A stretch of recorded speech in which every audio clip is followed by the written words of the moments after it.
Hi everyone, this is Sandhya here, and today we are going to talk about the concept of the healthy body and healthy mind. We say without the healthy life, it is very difficult for us to do anything. Whether it is personal life or professional life, is all revolves around the healthy life and healthy mind. I was reading Mrs. Neetu Singh Kapoor, the statement where she was mentioning what is luxury. Luxury is nothing about materialistic. Luxury is all about not having to visit hospital or not having any hospitalization.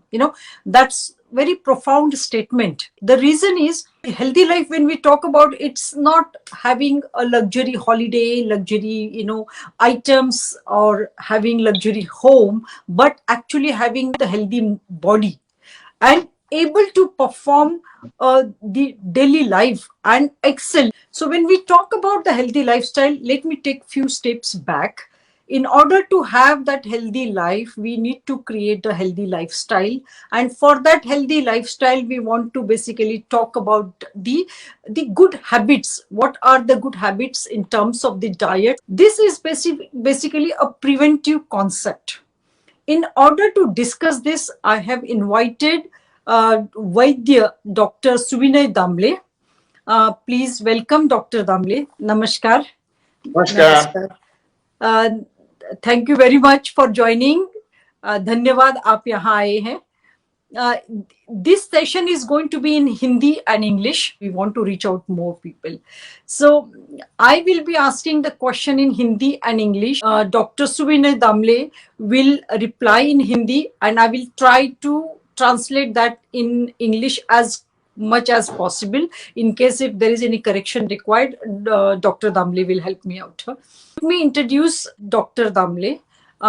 Dr. Subinay Damle is a very famous Ayurveda practitioner since last 40 years.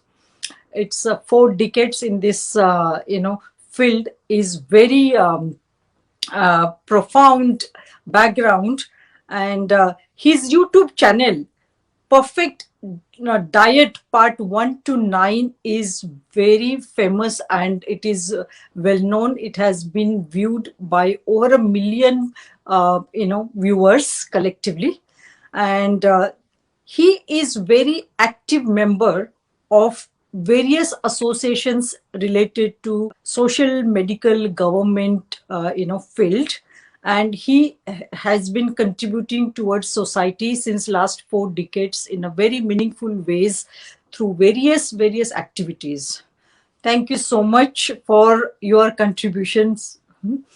And he is an author who writes on various topics such as Ayurveda, Indian culture, and then lifestyle. He is also a contributing author to various publications, especially the newspapers and the magazines. Okay, and Government of India's Ayush Ministry has awarded him Rashtriya Guru in 1918. Rashtriya Guru is a national guru, and the Antarashtriya Utkrishtata Puraskar in 2019, that is Global Excellence Award in 2019.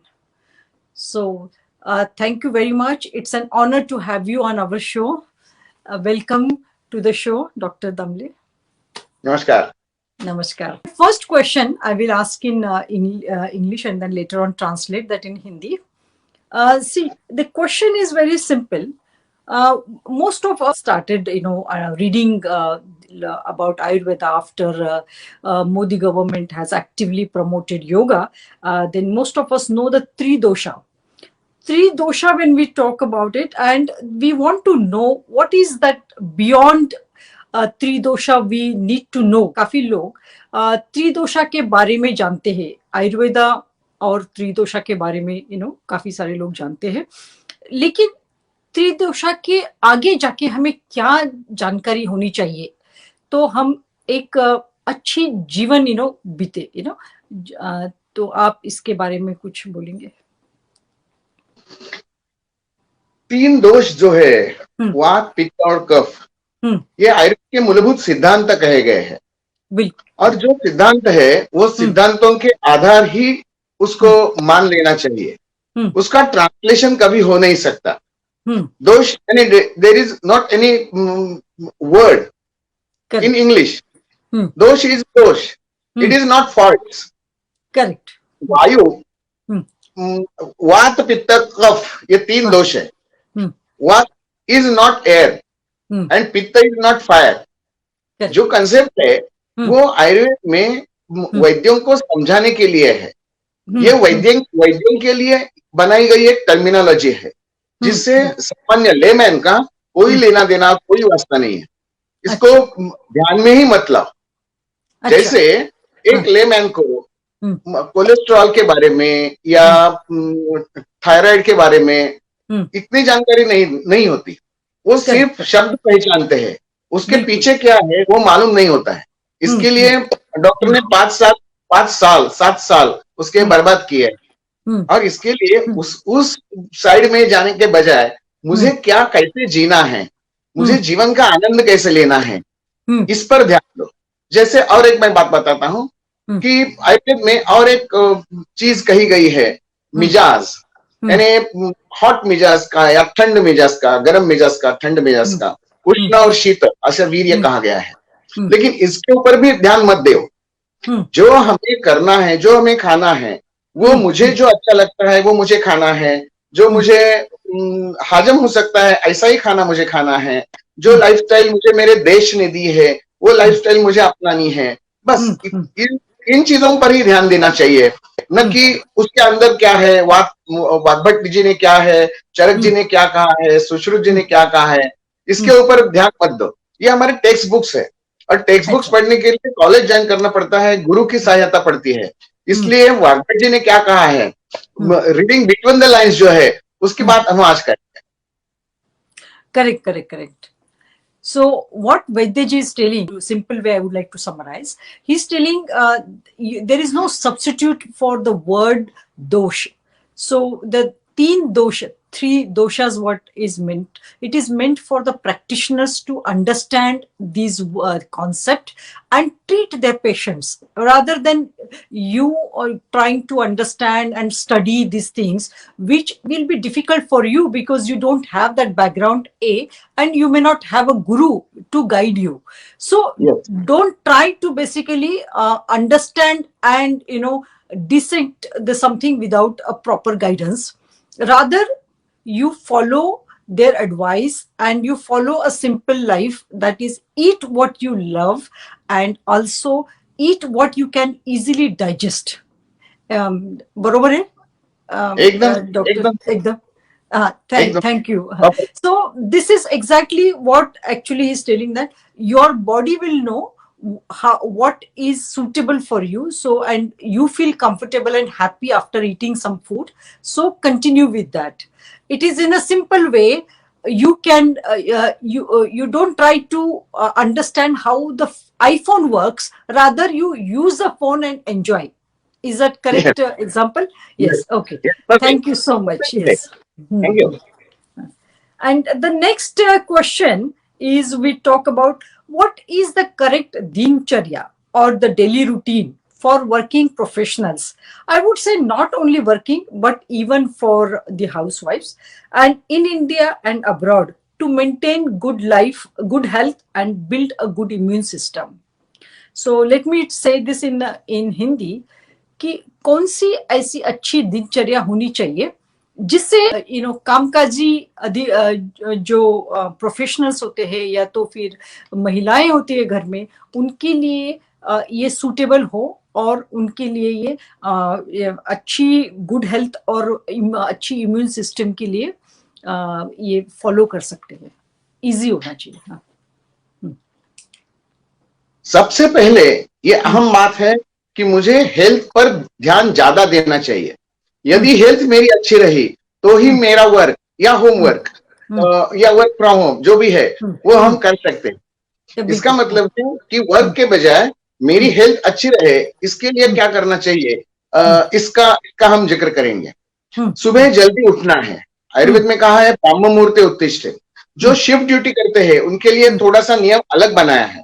First shift, second shift, third shift, इनके लिए नियम थोड़े से अलग है, लेकिन जो normal जिंदगी है, सुबह से 10 बजे से लेकर शाम को 5 बजे तक इंडियन स्टैंडर्ड टाइम से हिसाब से, तो सुबह हमें 5 बजे उठना ही है। ब्रह्म मुहूर्त के उत्तिष्ठे, सूरज उगने से पहले कम से कम 1-1.5 घंटा हमें जाग जाना चाहिए। हमारे जो आह्निक जिसको बोला जाता है, वो सब पूरे करने हैं। उठने के तुरंत बाद हमें शौच होना चाहिए और पेट अच्छी तरह से साफ होना चाहिए। ये पहला लक्षण है। यदि ये नहीं हुआ तो आपको हजम होना और जरूरी है, और इसलिए आपको और थोड़ी देर सोए तो भी चलेगा, ऐसा भी ग्रंथकारों ने लिखा है। बाद में आपको दंत मंजन करना है, स्नान करना है, या कुछ जप जाप यानी साधना जिसको बोलते हैं, हम उपासना जिसको बोलते हैं, वो करनी चाहिए।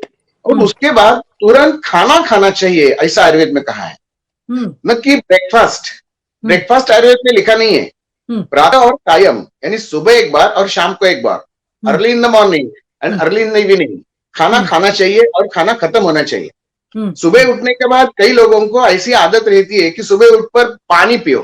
वो पानी चाहे ठंडा हो, चाहे गर्म हो, चाहे नींबू का पानी हो, चाहे आंवले का पानी हो, चाहे गाजर का जूस हो, करेले का जूस हो, कौन सा भी जूस, यानी लिक्विड फॉर्म में कुछ भी हम खाना सुबह सुबह खाते हैं तो हमारे अग्नि के ऊपर, अग्नि एक कंसेप्ट सिर्फ आयुर्वेद में कही है, जिसको हम व्यावहारिक भाषा में भूख बोल सकते हैं, या मुझे कितनी अभी भूख है, मुझे क्या चाहिए। सुबह उठकर कभी प्यास नहीं लगती, सुबह उठकर भूख लगनी चाहिए।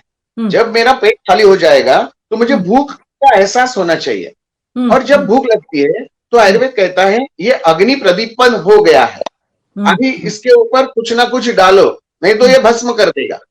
इसके लिए जब भूख लगती है तब कभी पानी नहीं पीना चाहिए, या सिर्फ पानी नहीं, एवरी जूस और एवरी जलमाहुत we are taking in early in the morning is injurious to health. वो सुबह पानी कभी नहीं पीना चाहिए। ये इंडियन ट्रेडिशन है कि सुबह उठकर पहले मंजन करने के बाद सीधा 10 बजे 9 बजे खाना ही खाना चाहिए। यदि पानी पिया तो अग्नि बूझ जाती है। जैसे एक चूल्हा गरम चूल्हा है, उसके ऊपर यदि मैंने पानी डाल दिया तो अग्नि बूझ जाता है, चूल्हा बूझ जाता है। इसी तरह हमारे पेट में जो पाचक स्रव, डाइजेशन जूस जो तैयार हो रहे हैं, उनको कुछ ना कुछ खाद्य मिलना ना चाहिए। वो घन आहार होना चाहिए, पृथ्वी माहुतात्मक होना चाहिए, न कि जल माहुतात्मक। हार्ड फूड हमें इंटेक होना चाहिए, सॉलिड फूड। Solid food. इसका मतलब है हम चाय पीते हैं सुबह सुबह, कॉफी पीते हैं, कषाय पीते हैं, गर्म पानी पीते हैं, वो भी एक तरह से थोड़ी सी गलत चीज है। सिर्फ चाय और कॉफी नहीं चलती, हमें उसमें कुछ डुबो कर खाने की आदत पड़ती है।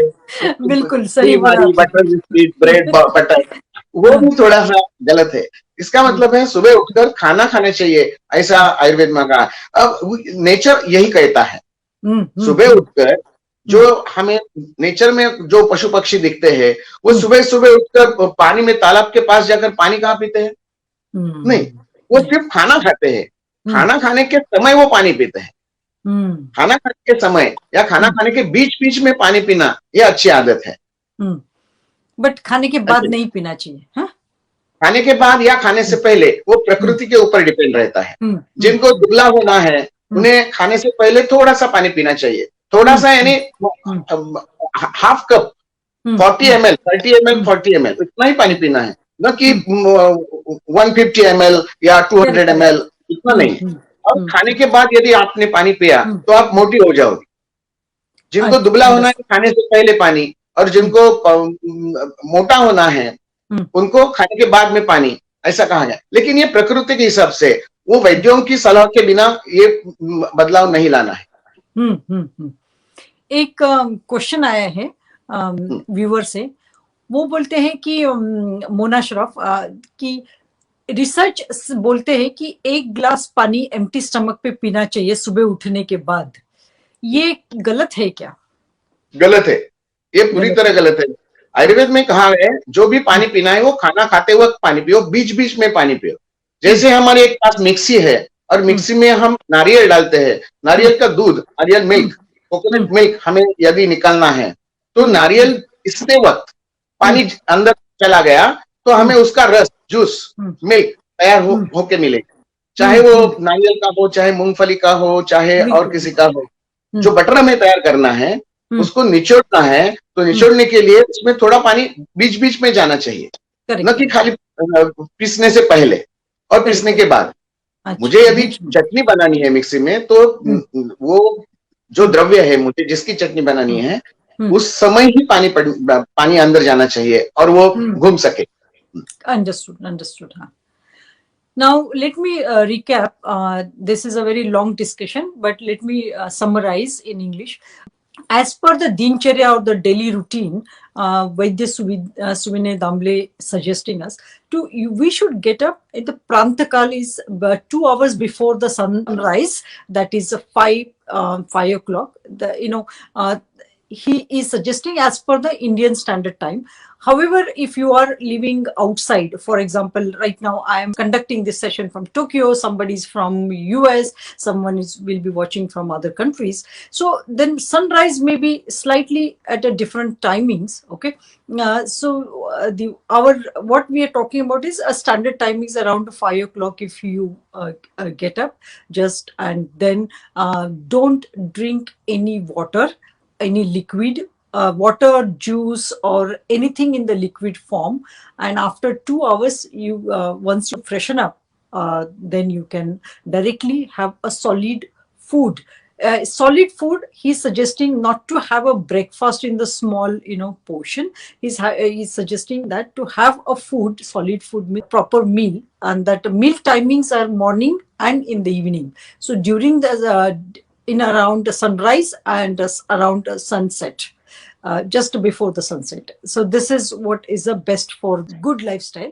And the second part, so little bit water you can have between the meal you can have, but not after the meal, not too much also, a very little water you can have, and during the meal, so that you can digest it well. Correct. और एक बात जोड़ना चाहता हूं मैं इसमें। हाँ। हमें अंदर से प्रेरणा मिलती है कि अभी पानी पीना है कि खाना खाना है। मुझे मेरा बॉडी मुझे कहती है, मेरा आत्मा, मेरा सोल जो है, मेरा माइंड, मेरा दिमाग जो है, मेरी बुद्धि जो है, वो मुझे अंदर से कहती है कि अभी पानी पियो, अभी डकार दो, अभी आप नींद ले, अभी आप खाना खाओ, अभी खाना बंद करो। ये मुझे सिग्नल, अंदर से सिग्नल आते हैं, जिनको आयुर्वेद में वेग बोला है, जो बॉडी रिफ्लेक्सेस है, जो बॉडी रिफ्लेक्सेस है, उनके हिसाब से हमें काम करना है, न कि ऑफिस टाइमिंग के अनुसार या खाना तैयार है चलो अभी खाना खा ले, ऐसा नहीं है। अंदर से यदि आपको सिग्नल मिल गया है कि चलो, और यदि खाना खाने का ग्रीन सिग्नल है तो आपको खाना खाना ही चाहिए, और रेड सिग्नल लगा है इसका मतलब भूख नहीं है, तो यदि खाना खाया तो आपको पनिशमेंट होगी। जैसा रेड सिग्नल है और गाड़ी आपने आगे चलाई तो आपको पनिशमेंट होगी, या हरा सिग्नल लगा है और आपने गाड़ी आगे नहीं ली तो भी आपको पनिशमेंट है। इसका मतलब है अंदर जो पुलिसमैन बैठा है, मेरा आत्मा जिसको मैं बोलता हूँ, वो आपको सुझाता है कि अभी तुझे क्या करना है, वही करना है जो मेरा मन, मेरा दिमाग, मेरी बुद्धि, मेरा शरीर, मेरा सोल कर रहा है। एंड एक इसके हिसाब से one more question is there, एक और क्वेश्चन है कि पानी अगर बीच में पीते हैं तो खाना खाने के बीच में अगर पीते हैं तो गैस बनेगी क्या? नहीं, कभी नहीं बनेगी गैस। नहीं बनेगी। अभी और एक उदाहरण मैं आपको देता हूँ। जैसे रास्ते पे कुछ या हमारी बिल्डिंग के टावर के ऊपर स्लैब डालने का काम चालू है, उसमें सीमेंट, बालू, खड़ी या पानी वो मिक्स में डाल के वो घुमाते हैं, और वो एक बॉल तैयार होने के बाद उसको जहां फिट करना है वहां वो अंदर वो भर देते हैं। वो ऐसा नहीं करते कि सीमेंट वालू मिक्सी में घुमाते हैं और जहां जाके हमें डालना है वहां जाके पानी डालते हैं, ऐसा नहीं होता। तो मिक्स करते समय ही थोड़ा पानी डालते हैं। कंसिस्टेंसी जो है वो मेंटेन करनी है, और इसलिए आयुर्वेद में कहा है कि जितनी आपकी भूख है, स्टमक है, उसके 4 हिस्से करो। 2 हिस्से घन आहार यानी सॉलिड फूड से लेना चाहिए, और 1 part of that you have to take liquid diet, and 1/4 हिस्सा जो है वो खाली छोड़ना है घूमने के लिए। वो जो है वो घूमना चाहिए अंदर। जैसे मिक्सी में हम नारियल डाला, पानी डाला, थोड़ी सी ऊपर जगह यदि रख दी ना तो ही मिक्सी में चटनी बन सकती है। एकदम ढक्कन को लगाकर यदि मैंने नारियल डाल दिया और घुमाना चालू किया, वो चटनी नहीं बनेगी, बिल्कुल, वो अंदर के अंदर घूमता रहेगा।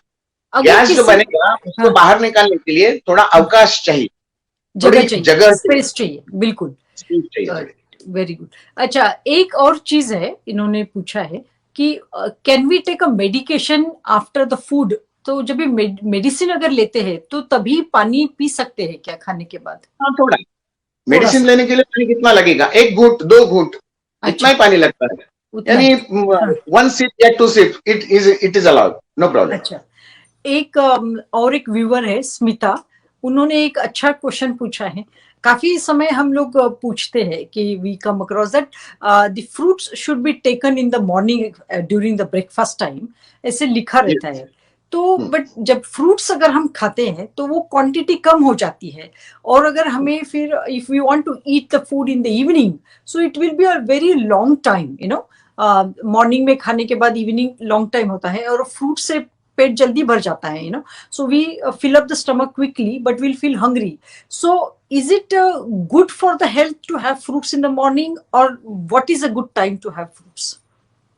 फ्रूट्स लेने चाहिए, लेकिन सब फ्रूट्स मिला करके 1 कटोरी, उसके ज्यादा नहीं, क्योंकि फ्रूट डाइजेस्ट होने में हमारी डाइजेशन पावर जो है उसका ख्याल रखना चाहिए। जितनी हमारी डाइजेशन पावर है उतना ही हमें खाना है, न कि उसके ज्यादा, न कि उससे कम।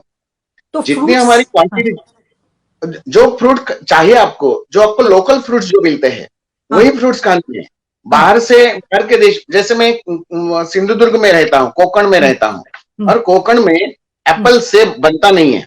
हमारे यहाँ सेब के पेड़ उगते ही नहीं है, वो सिर्फ कश्मीर या हिमाचल प्रदेश में बनते हैं। और देश के सारे हिस्सों में यदि सेब खाना चालू हो गया तो कफ बढ़ेगा और वात बढ़ेगा, क्योंकि ये ठंडे ठंडे मौसम में या ठंडी जगह पैदा होने वाला फ्रूट है। द्राक्ष जो है, ग्रेप्स जो है, वो ग्रेप्स समुद्र किनारे जहाँ रहे, सी शोर के नजदीक कहीं नहीं उगते, वो ऊपर वाले हिस्से में घाट माथ्या पे वो उगते हैं। इसका मतलब है पुणे, कोल्हापुर, नासिक, शिरडी, इस साइड में यदि ग्रेप्स चालू हो गए तो उन्हें ग्रेप्स वहां खाए तो भी चलेगा। वो सुबह खाओ, दोपहर में खाओ, शाम में खाओ, 7 बजने से पहले खाना खाने जो चाहिए। फ्रूट जो है वो हजम होने के लिए ज्यादा टाइम लेता है, उनमें ज्यादा प्रोटीन्स, ज्यादा कैलोरीज रहते हैं, वैसे ही उसको हजम करने के लिए आयुर्वेद के हिसाब से उसको गुरु कहे गए हैं। गुरु एक टर्मिनोलॉजी है वैद्यों के लिए। गुरु ने जिसको डाइजेस्ट होने में ज्यादा समय लगता है उसको ज्यादा समय देना चाहिए, और सुबह हमारे पास खाना खाने के बाद पूरा दिन पड़ा हुआ रहता है वो हजम होने के लिए। इसलिए जो सिर्फ फ्रूट नहीं, जो हमें स्वीट है, जो हमें नॉनवेज है, वो सुबह के टाइम बहुत अच्छी तरह से भूख लगती है। तो जब भूख ज्यादा है तब वो डाइजेस्ट होने वाली जो चीज है वो सुबह खानी चाहिए। ऐसी करेक्ट, यानी सुबह का खाना जो है वो इतना खाना है, सुबह खाना इतना है, दोपहर में इतना है और शाम में इतना है। सुबह इतना, दोपहर में इतना और शाम में इतना, बस। Correct. Okay. Now let me recap in English. Vaidya Damle is recommending us that we should eat a solid food in the morning. In case if you want to have a fruit, take a seasonal and local fruit, just 1 bowl, not more than that, and you can have that before your meal. Whatever the heavy meal you want to have, for example sweets or meat dishes, so try to consume them during the morning time, because you will have whole day to digest, and whole day you are doing various activities, so it will be easier for you to all digest that food. And in the morning you can have a large amount of food, have a breakfast like a king, and have a lunch like a common person, but have a dinner like a poor person. The quantity will reduce significantly for the dinner, and a moderate quantity for the lunch. So this is a very good suggestions and recommendations we have. There's also one more questions we are having from Madhubani is cystic fibroids in Ayurveda. I'll take this question later. That's a part of so because this is a very important question, but this is not related to the topic right now. So the next question I would like to say, how the good food affects the thinking power or the brain power. अच्छा जो खाना है वो हमारी सोच में कैसे बदलाव लेके आता है, उसे उसमें कैसे उसके ऊपर परिणाम करता है, और हमारी जो वो ब्रेन पावर में कैसे इम्पैक्ट होता है. काफी सारे लोग बोलते हैं आप वॉलनट खाओ या तो आलमंड्स खाओ, घी खाओ, बट आपकी क्या राय और सजेशन है कि अच्छा खाना का कैसा ब्रेन के ऊपर इम्पैक्ट होता है और क्या अच्छा है एक्चुअली. उपनिषद में एक वाक्य कहा गया है, उपनिषदों में ये कहा गया है, अन्नम न निंद्या, यानी कोई भी अन्न हो वो अच्छा ही होता है. अच्छा और बुरा अन्न ये हो ही नहीं सकता, चाहे वो चाइनीज हो, चाहे हांगकांग का हो, चाहे टोक्यो का हो, चाहे यूएसए का हो. जहां जैसा देश वैसा वेश, जैसा देश वैसा खाना. एक बात याद रखना कि मेरे सामने जो है वो मेरे हेल्थ के लिए अच्छा है, ये संकल्प यदि मैं ले लूं तो जो सामने वाला है वो मुझे अच्छी तरह से हजम हो सकता है, न कि उस पर टीका टिप्पणी करते खाओ. अरे यार ये अचार है, ये मुझे एसिडिटी बढ़ाएगा, ये सलाद है मुझे गैस बनाएगा, ये चावल है मेरा ब्लड शुगर बढ़ जाएगा, ये चटनी है मेरी एसिडिटी बढ़ाएगा. ये सब जो है ना, ये हम निंदा करते हैं अन्न की, और हम जब खाते हैं वो हजम नहीं होगा कभी भी आपको, या उसके साइड इफेक्ट वैसे ही होने वाले हैं. जैसा मन वैसा उसका परिणाम रहता है, उसका परिणाम रहता है. जैसे हमारे भारत में लमाणी बेलदार समाज जो है, जो रास्ते पे पत्थर फोड़ने का काम करता है, उनका खाने का तरीका जो है वो अलग है. वो सुबह 7 बजे एक बार खाते हैं, दोपहर में 2 बजे खाते हैं, और शाम को 7 बजे फिर एक बार खाते हैं. बहुत बहुत मेहनत का काम करते हैं. और उनके खाने में चौरस आहार जिसको बोलते हैं, वेल बैलेंस डाइट जो है ऐसा है, वो उनके खाने में कभी नहीं होता है. उनके खाने में चावल रहती है, उसके ऊपर थोड़ी सी दाल रहती है, और एक 2-4 दिन पहले सेकी हुई रोटी रहती है, और उसके ऊपर लाल चटनी रहती है. और वो खाना खा के उनकी तबीयत इतनी अच्छी है कि हमें उनके ऊपर नाज है, ऐसा मुझे लगता है कि तबीयत कैसी होनी चाहिए. वो रास्ते पे काम करने वाला जो पत्थर फोड़ने वाला समाज है उनकी जैसी होनी चाहिए. उनके बच्चे देखो कैसे हैं, खाना खाते वक्त वो मेरा बैलेंस डाइट है क्या वो नहीं देखते, लेकिन उनके मन में भाव रहता है कि ये मैं जो खाना खा रहा हूं, जो भी है, जो बासी है, जो गंदा है, इसका मतलब मैं बासी खाने की पुरस्कार नहीं करता, लेकिन जो भी खाना है न निंदा, उसकी निंदा नहीं करनी है. जो सामने मुझे भगवान ने दिया है, मुझे मेरी आयत के अनुसार मुझे खाना मिल रहा है. हम समझो हर रोज एक स्ट्रॉबेरी खाओ, ऐसा ग्रंथों में लिखा है.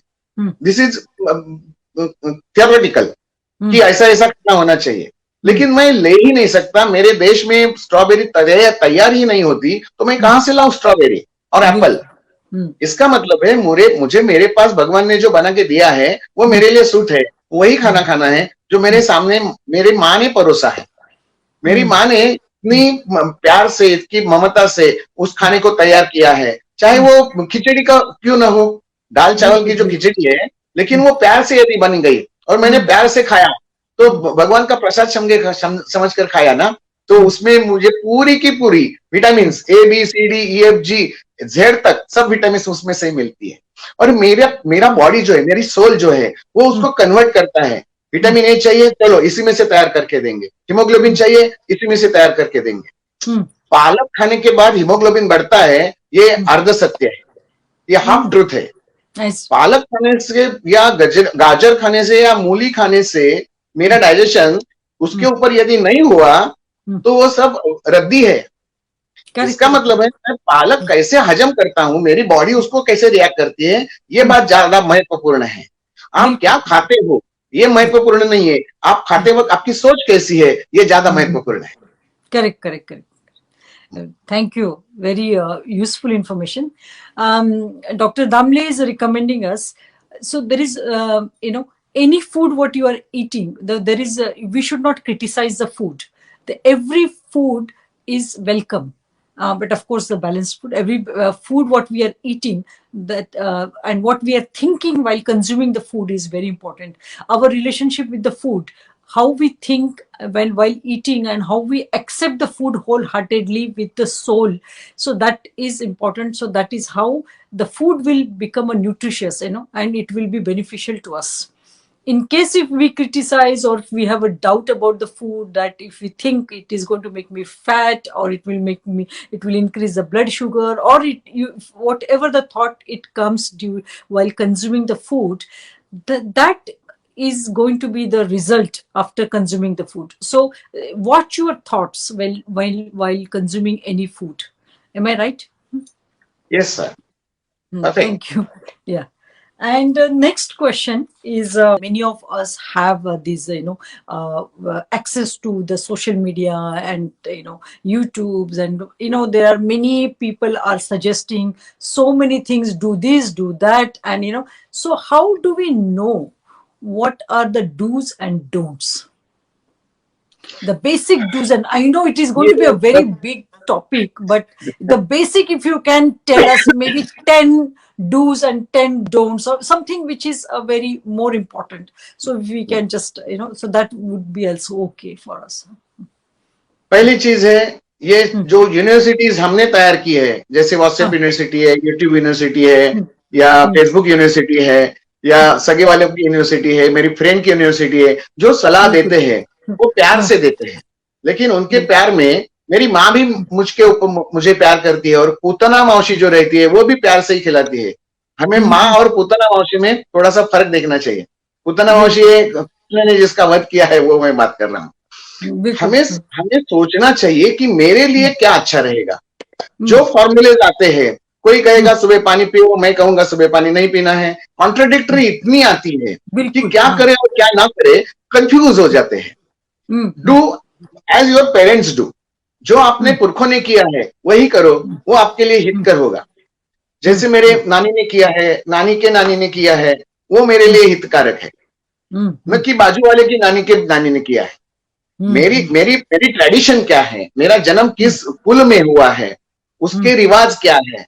जैसे नॉनवेज खाना भारत में कई लोग करते हैं, खाना खाते हैं, जिनकी यदि ट्रेडिशन में उनके नॉनवेज है तो उनको नॉनवेज अलाउड है।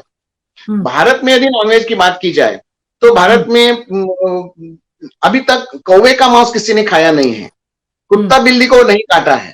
लेकिन दूसरी दुनिया में, जैसे वुहान में, वो जीते जागते जानवरों को भी खाते हैं। उनकी ट्रेडिशन अलग है, उनको खाने दो। हमारे यहाँ जो खाने की तरकीब है या ट्रेडिशन है, उसी हिसाब से हमें खाना चाहिए। जैसे मेरे 7 पीढ़ियों में, मेरे 7 पुरखों ने कभी नॉनवेज खाया ही नहीं है, तो मैं यदि खाना खाया चालू किया, मेरे जीन्स को मालूम नहीं है हाउ टू डाइजेस्ट इट। जो ही वही खाना खाओ तो आपके ट्रेडिशन में हो, जो आपने पहले खा चुके हो, उसको हजम कर चुके हो, और उसको आपको आपकी आजू बाजू में भगवान ने बनाया हो। 4 चीज है, मुझे अच्छा लगना चाहिए, मुझे वो डाइजेस्ट होना चाहिए, मेरी ट्रेडिशन में होना चाहिए, और मेरे आजू बाजू में वो पैदा होना चाहिए।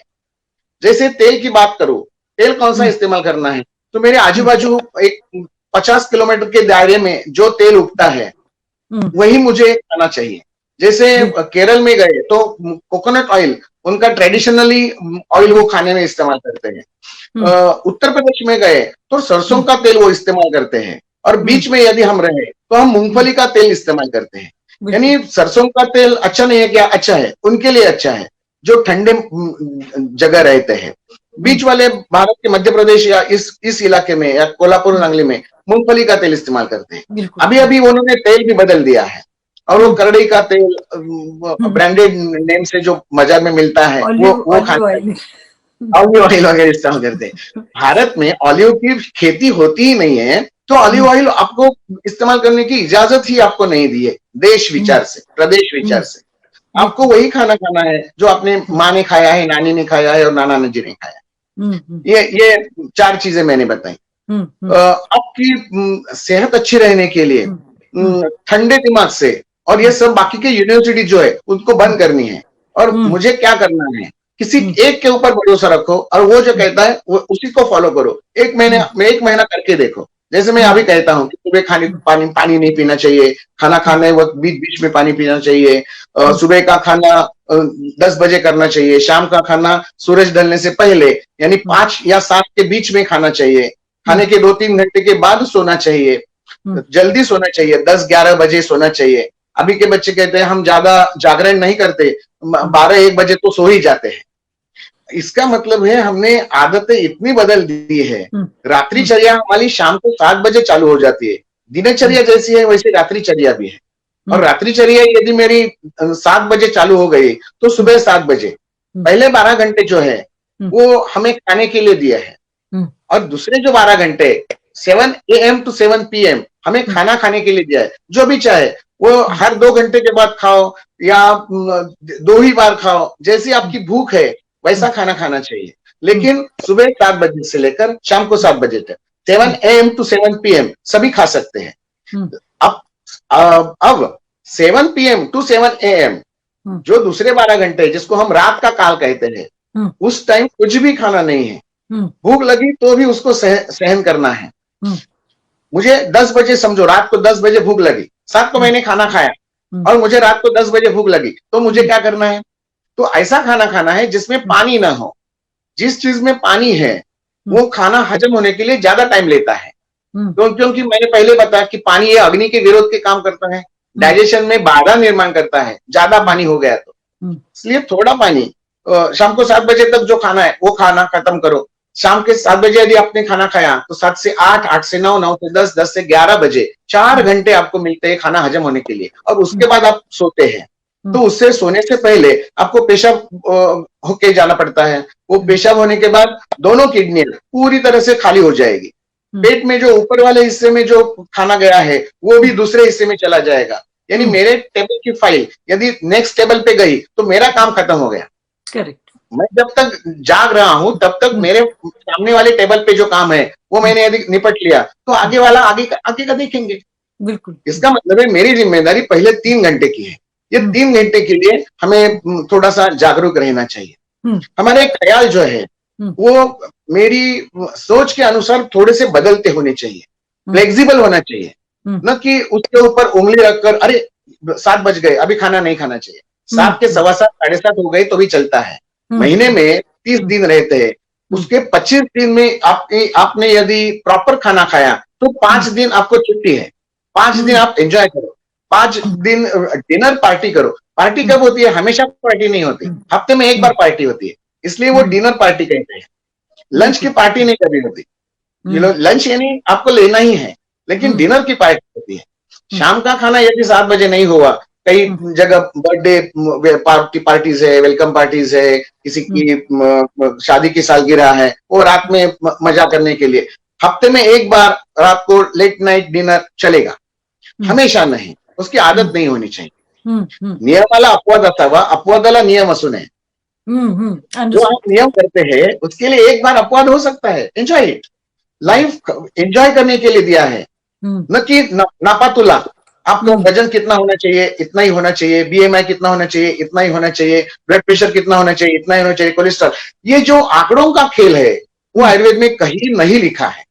यानी जो हम पैथोलॉजी के रिपोर्ट्स पर भरोसा रखते हैं और मेरी हेल्थ मेरा आरोग्य अच्छा है कि नहीं, ये मैं पैथोलॉजी के ऊपर डिपेंड रखता हूं। मुझे यानी मैं परावलंबी हो जाता हूँ, वो मैं फिट हूं कि नहीं, मैं फिट हूं कि नहीं, ये मुझे ही तय करना पड़ेगा। और मुझे कौन बताएगा? मेरा मन बताएगा, मेरी इंद्रिय बताएगी, मेरा आत्मा बताएगा और मेरी बॉडी बताएगी। बिल्कुल बिल्कुल। काफी सारा इंफॉर्मेशन है, ये बहुत ही हम लोगों के लिए यूजफुल है। तो मैं थोड़ा सा ट्रांसलेट करती हूँ क्योंकि काफी सारा इंफॉर्मेशन मुझे फिर ये वीडियो पे मैं इंग्लिश में कमेंट डाल दूंगी बाद में प्रोसेस करके। What Damle ji is talking about, there are 2 things. A is that trust your genes, trust your family tradition. Whenever you are consuming any food, you want to consume, you have a doubt, so check what your grandmother, great grandmother were eating and what kind of a tradition you had in the family. For example, if your family had they were vegetarian, so try to follow that vegetarian diet because your gene is used to it. In case if you change the diet, then they get confused and they are not comfortable in digesting. So look at your family tradition. A, that is what they are talking about. The B is that talking, check what is locally available. For example, the apple is not grown other areas, so we need not consume that. If you consume those fruit which is we are importing from somewhere else and which is not locally available, then that could give us a adverse impact on your body. For example, it can increase the cough and cold or something like that. And Think for globally, example, eat locally. Think locally. globally, eat locally. Correct. So Damlej is telling, think globally, but eat locally. Whatever is locally available, try to basically eat those food. Okay, so that is a second part. And the third part he's talking about, there's a lot of information available on various sites and various sources and all, but try to disconnect with unnecessary information and focus on wherever you trust one or two what authentic information if you find, and check with your grandmother's great grandmother how they lived the healthy life. So try and focus lifestyle and food habits. And the last part which you were talking about was the whenever you are eating, so think about what your body, soul, mind, and your thoughts are saying about particular food. If you can happily consume and digest, have the so this is what I'm summarizing. However, I will translate everything what he has mentioned in the video when we publish that on the other platforms. There's one question coming from Rahul Khandelwal. It's a good question, actually. He said, we shift of location. For example, people are living abroad now, and over there, the local food is different. For example, they may have olive oil or maybe different types of oil or the food, and the grains, vegetables, everything is different. But traditionally, our body is used to eating Indian food. So isn't this is a conflicting? So what is the best way to eat? Like, for example, we are so used to eating dal, rice, vegetable, chapati. And when you go out and it changes, locally something else is available. So can we? Good question. बहुत बहुत अच्छा question है ये कि जब हम changing over कर रहे हैं एक one place to another place, तो मुझे मेरे ट्रेडिशन का खाना जो है और उनके ट्रेडिशन में जो है उनके लिए 6 महीने का एक गैप लेना चाहिए हमें। 6 महीने में मैं इस खाने से उस खाने तक मुझे ट्रांसफर करना है। जो चेंजिंग ओवर मेक ओवर जो है, जैसे मैंने अमेरिका से इंडिया आया तो 24 घंटे की जर्नी में वो नाइट मोड्स जो चेंज हो जाते हैं, उसी तरह से 6 महीना लगता है डाइजेशन को, उस डाइजेशन सिस्टम को एडॉप्ट करने के लिए। तो ये 6 महीने का जो काल है, मैं यदि इंडिया से हांगकांग शिफ्ट हो गया तो मेरे इंडियन फूड का जो टाइमिंग है वो हांगकांग में नहीं रहेगा। मेरे इंडियन फूड में जो ऑयल मैं इस्तेमाल करता हूँ, वेजिटेबल्स इस्तेमाल करता हूँ, वो वहां पे नहीं मिल रही है शायद। तो मैं वहां का लोकल फूड जो है वो एडॉप्ट करने के लिए मैं इतना 50% इंडियन और 50% हांगकांग का ऐसा मिक्स करके आगे जाना है।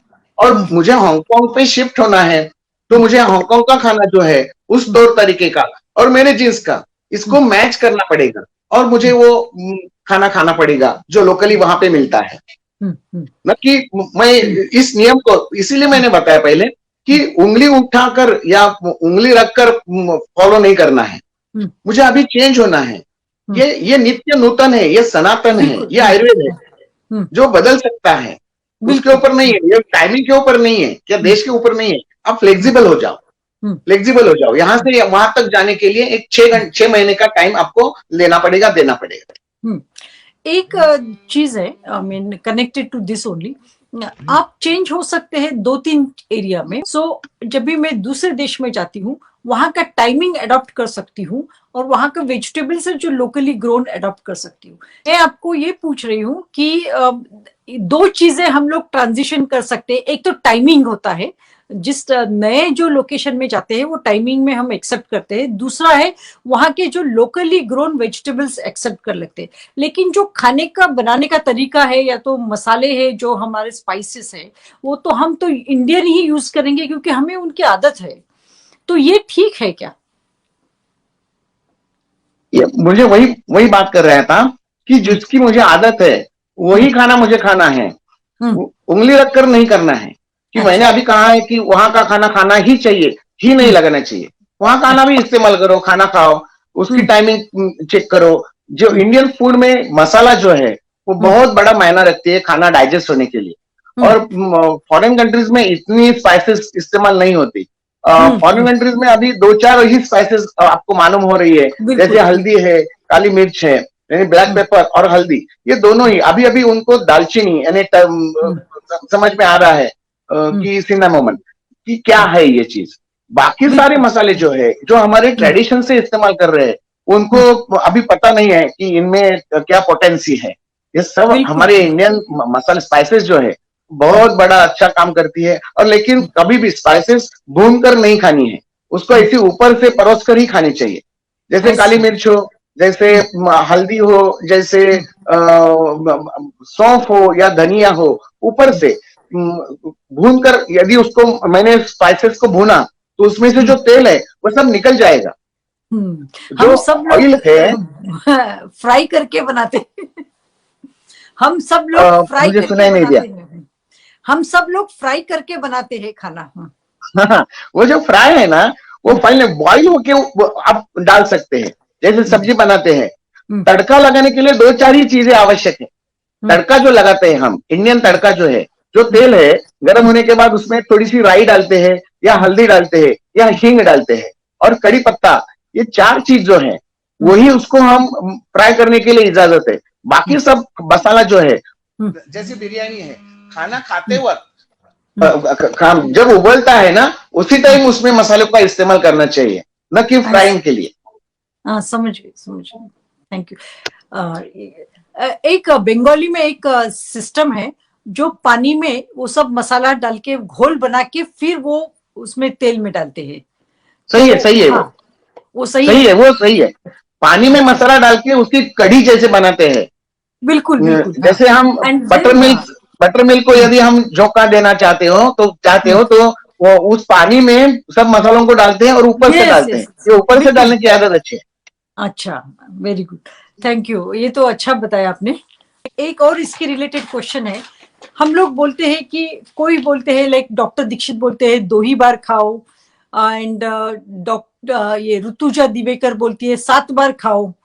ये एक अलग अलग कॉन्सेप्ट है, सभी अपनी फील्ड में एक्सपर्ट है। आपका क्या कहना है? Means you know doctor Dikshit is telling to eat twice, and Rutuja Divekar, the nutritionist, is telling eat 7 times. So what is your opinion about this? शास्त्र होता है। डॉक्टर दीक्षित जो कहते हैं वो उनको जो सिखाया गया है उनके हिसाब से, उनके पैरामीटर्स, उनकी मोज पट्टी लगा के वो बताते हैं, वो भी सही है। एलोपैथी को नजरअंदाज करके वो उन्होंने नहीं बताया। जो उनके रूल्स रेगुलेशंस हैं, उनके जो नियम कायदे कानून है, वो इस्तेमाल करने पर मुझे क्या करना चाहिए, तो वो बोलते हैं सिर्फ 2 बार ही खाना खाना चाहिए। ऋतुजा का ही बोलती है वो एलोपैथी का थोड़ा सा हिस्सा लेकर, लेकिन सब यूनिट्स जो है कैलोरी वाइज या डाइट चार्ट वाइज जो है वो एलोपैथी का लेती है। लेकिन योगा और प्राणायाम, ध्यान, मेडिटेशन और ट्रेडिशन, इसके ऊपर भी रुजुता ही काम करती है। उनको ये संगम है ट्रेडिशन और मॉडर्न मेडिसिन का। रुजुताई वो बोलती है हर 2 घंटे के बाद खाना खाइए। डॉक्टर दिवेकर बताते हैं कि सिर्फ 2 ही बार खाना चाहिए। और डॉक्टर दामले क्या बोलते हैं कि जो आपको अच्छा लगता है वो खाना खाओ, लेकिन सुबह 7 बजे से लेकर शाम को 7 बजे तक खाना खाओ। 7 बजने के बाद कुछ नहीं खाना है, वो छोड़ देना है उसको। बस वही है।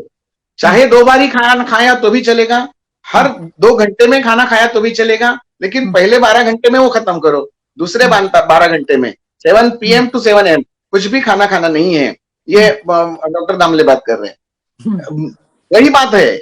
लेकिन मेरा जो फोकस है वो आयुर्वेद के रूल्स एंड रेगुलेशंस है।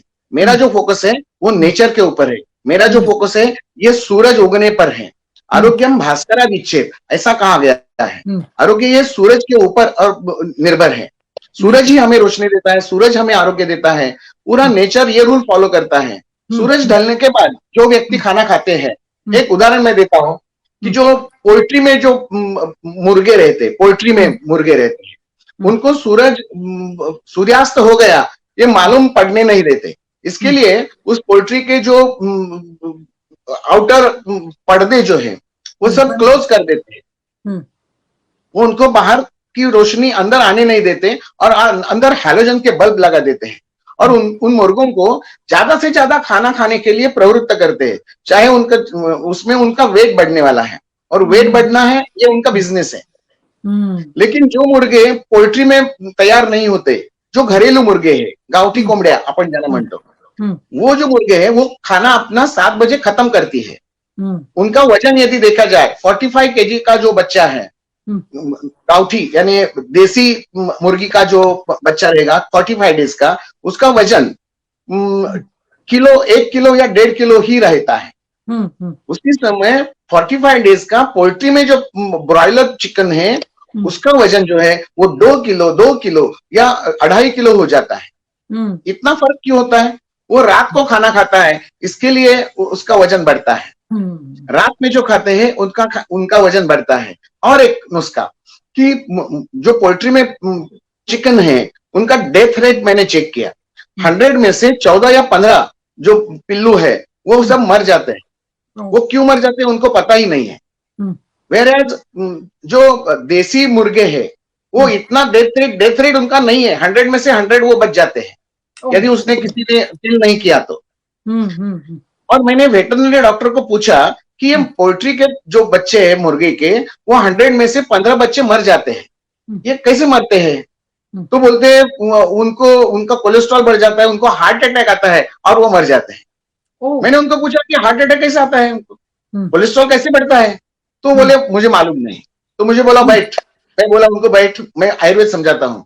ये मुर्गियों में भी आयुर्वेद उनको भी समझ में आता है। सूरज ढलने के बाद जो मुर्गियां खाती है उनका ही कोलेस्ट्रॉल बढ़ता है, उनका ही वजन बढ़ता है और उनको ही कोलेस्ट्रॉल आता है। उनका मन, उनका दिमाग, उनका बुद्धि वो सब भ्रष्ट हो चुकती है, हो जाती है। और उसके लिए कोई बड़ा धमाका हो गया ना तो भी वो मुर्गी मर जाती है। रात का खाना खाने से हमें मुर्गियों के ऊपर जो, और ये पूरे वर्ल्ड वाइड मैं बात कर रहा हूँ, पूरे वर्ल्ड वाइड, सिर्फ इंडिया में नहीं, कहीं भी जाओ पोल्ट्री में जो खाना बनाते वो मुर्गियां जो उगाते हैं या उनका फीडिंग करते हैं वो उनको ऐसा ही खाना खिलाते हैं। सूरज ढलने के बाद जो खाना खाएंगे उससे से वेट बढ़ता है और वेट बढ़ने पर उनको पैसा मिलता है।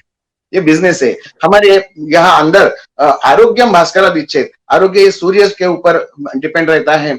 सूरज ढलने के बाद यदि खाना खाया तो समझो आपका पैसा डॉक्टर के पास गया। वर्किंग आवर्स जो है वो हम पैसा जो हम कमा रहे हैं वो किसके लिए? खुद के लिए या डॉक्टर के लिए?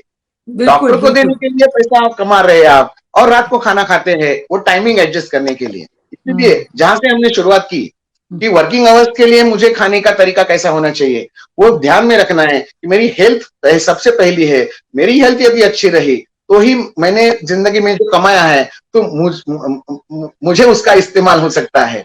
नहीं तो आज ये चल रहा है कि मैं तो कमा रहा हूं लेकिन खा रहा है डॉक्टर। मैं तो भूखा हूं, मुझे ये नहीं खाना है, वो नहीं खाना है, मीठा नहीं खाना, तीखा नहीं खाना, वो नहीं खाना, सिर्फ गोलियां खाते रहो जिंदगी भर। ये नहीं होना, सही बोला, आनंद लेना चाहिए। So let me summarize this concept what Dr. Damle is mentioning.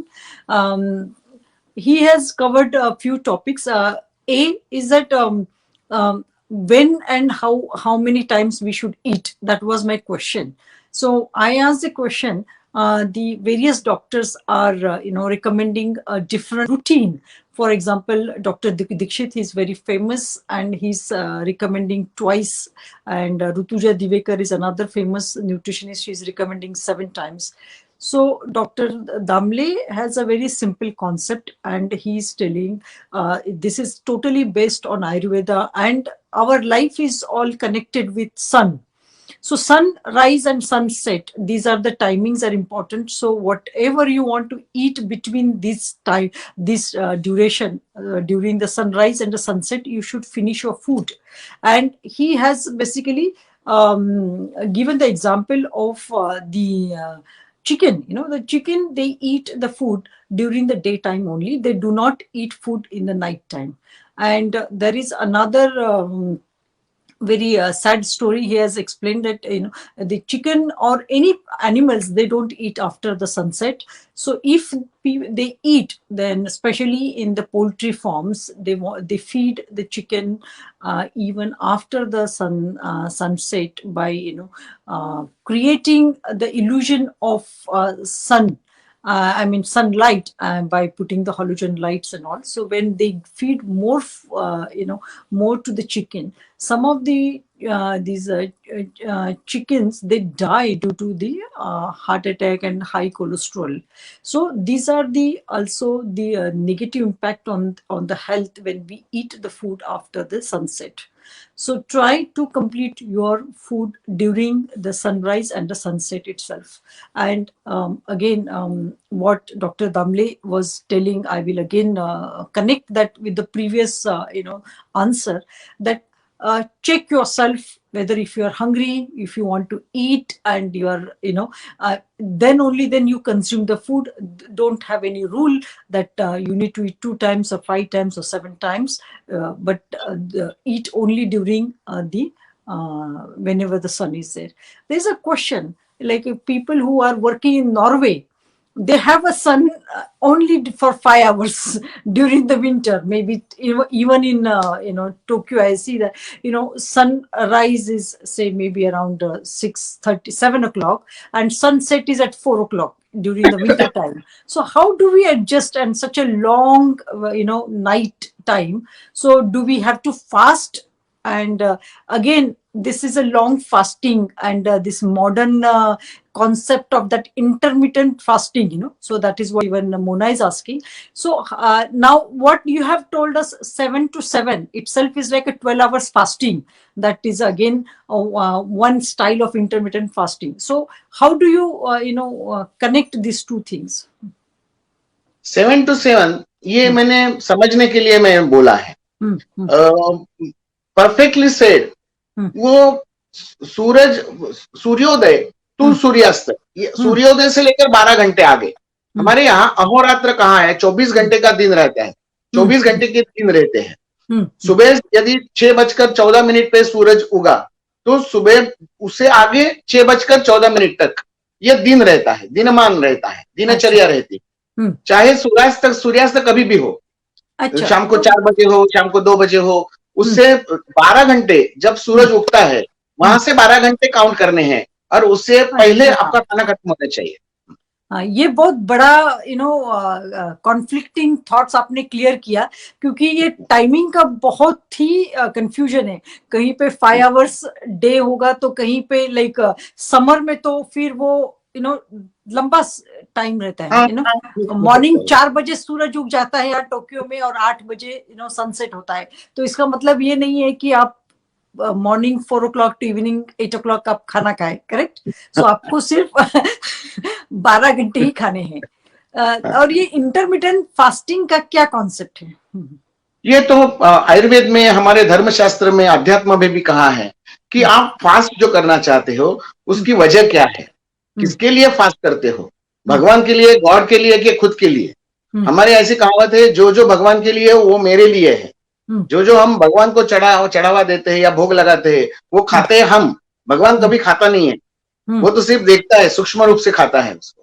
लेकिन हमें पहचानना है कि मेरे लिए क्या अच्छा है और मेरे लिए क्या बुरा है. इंटरमिटेंट फास्टिंग होना ही चाहिए. आयुर्वेद में इसको लंघन कहा है. हफ्ते में एक बार, जैसे मैं डिनर पार्टी कर रहा हूँ, वैसे हफ्ते में एक बार मैं मेरा पेट थोड़ा सा हल्का रखूं क्या. जैसे हम संडे को छुट्टी लेते हैं. छुट्टी क्यों लेते हैं? मेरे दिमाग को, मेरे माइंड को, मेरे बॉडी को फ्रेश रखना है. वो रूटीन जो हो गया है मंडे से लेकर सैटरडे तक, उसको थोड़ा सा चेंज करवाना है. मेरी सिस्टम, डाइजेस्टिव सिस्टम जो है उसको भी एक बार ऐसा रिफ्रेश करने के लिए या मोबाइल के भाषा में रिफ्रेश करने के लिए, रिबूट करने के लिए ये इंटरमिटेंट फास्टिंग अच्छा काम करता है। ये रिबूट होना चाहिए। जो मैंने खाया है हफ्ते भर उसको हजम होने के लिए 1-2-4 घंटा यदि मैंने ज्यादा दे दिया तो जो अंदर फंसा हुआ है, जाम हो गया है, उसको यूटिलाइज करेगा। जैसे मैं बताता हूँ कि रात को खाना मैंने खाया, पूरा हो गया और रात को 10 बजे यदि मुझे भूख लग गई तो क्या होगा, शरीर में जो कैलोरीज की डिमांड बढ़ेगी वो शरीर ढूंढेगा, अंदर कहीं मिलता है वो देखेगा, ऊपर से कुछ आता है क्या उसकी थोड़ी सी राह दिखाएगा, इंतजार करेगा और उसको पता चलता है कि ऊपर से कुछ डालने वाला नहीं है, अभी जो है अंदर उसमें से ही निभा लेना है। तो वो क्या करेगा, फैट जहां जहां पे फैट है, जैसे लीवर में है, किडनी के ऊपर है, हार्ट में है, वहां जो है एक्स्ट्रा कैलोरीज जो है वो वहां से खींच लेता है और उसको बर्न कर देता है। ये इंटरमिटेंट फास्टिंग यही करता है कि जो जहां पे ज्यादा मात्रा में बढ़ा हुआ है उसको यूटिलाइज करना है, इसके लिए ऊपर से न डालना। गोडाउन में जो स्टॉक है वो खत्म होने के लिए उसको थोड़ा सा काम करना पड़ेगा, नहीं तो ऊपर से आया है, हजम हो गया, आगे चल गया, ऊपर से आ गया, आगे चल गया। गोडाउन में जो है वैसे के बचा रहते हैं, इसलिए पेट बढ़ गया है।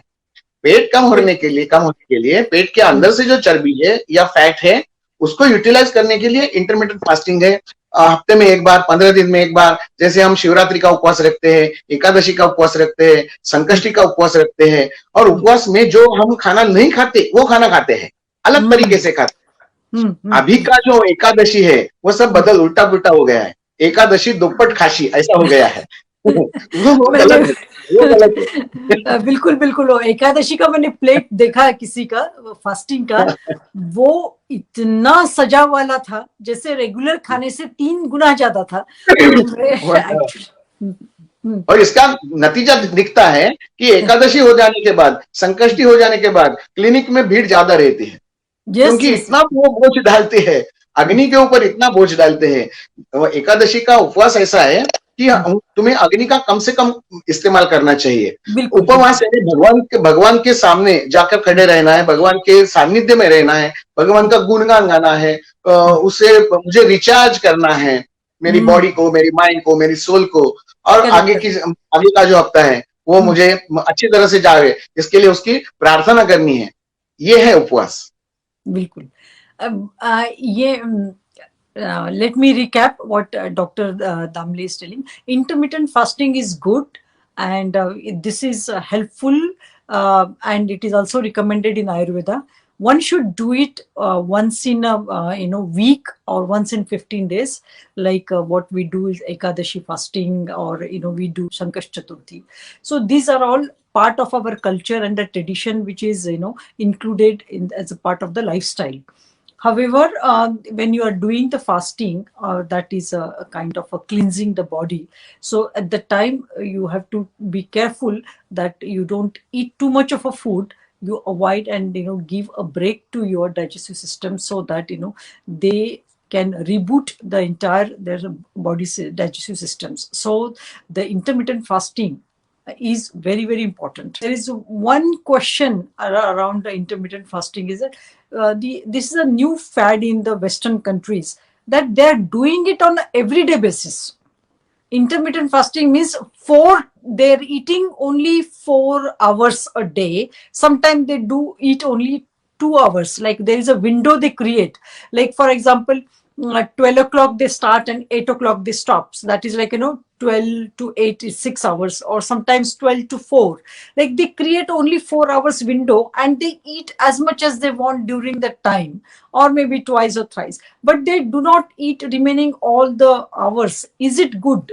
मीन्स जो इंटरमीडिएट फास्टिंग करते हैं, अभी एक नया फैड आया है वेस्टर्न कंट्रीज में, वो डेली करते हैं। डेली इसका मतलब है सिर्फ 4 घंटे वो लोग दिन में सेलेक्ट करते हैं, उसी 4 घंटे में खाते हैं। ज्यादा करके मैंने देखा है लोग जो करते हैं वो उनका टाइमिंग चालू होता है 10 या 12 बजे से, और आगे 4 या 6 घंटे के बीच में ही वो खाना खाते हैं, बाकी समय नहीं करते हैं, डेली करते हैं। क्या ये अच्छा है क्या हमारे बॉडी? नहीं, गलत है, ये सरासर गलत है। ये पेट के ऊपर अत्याचार है, ऐसा मैं बोलता हूँ। जब भूख लगती है तब खाना खाना ही चाहिए। आपके ऊपर है, आपके प्रकृति के ऊपर डिपेंड रहता है कि आपको क्या खाना चाहिए। यदि भूख लगी है तो खाना खाना ही चाहिए। वेगान न धारयेत न प्रवृत्तयेत। अंदर भगवान है, भगवान विष्णु गीता में कहते हैं अहम वैश्वानरो भूत्वाम प्राणिनाम देहम आश्रितम प्राणापान समायुक्तम पचामन्यम चतुर्विधम। तुम्ही जो भी आप खा रहे हैं उसको मैं हजम करने वाला हूं, मैं कन्वर्ट करके दूंगा, ये उनका वचन है। और जब भगवान कहते हैं कि मैं खुद जाठराग्नि हूं, आपको डाइजेस्ट करके देने वाला मैं खुद हूं, तो मैं जब पेट में आऊं तो ही मुझे प्रसाद दो।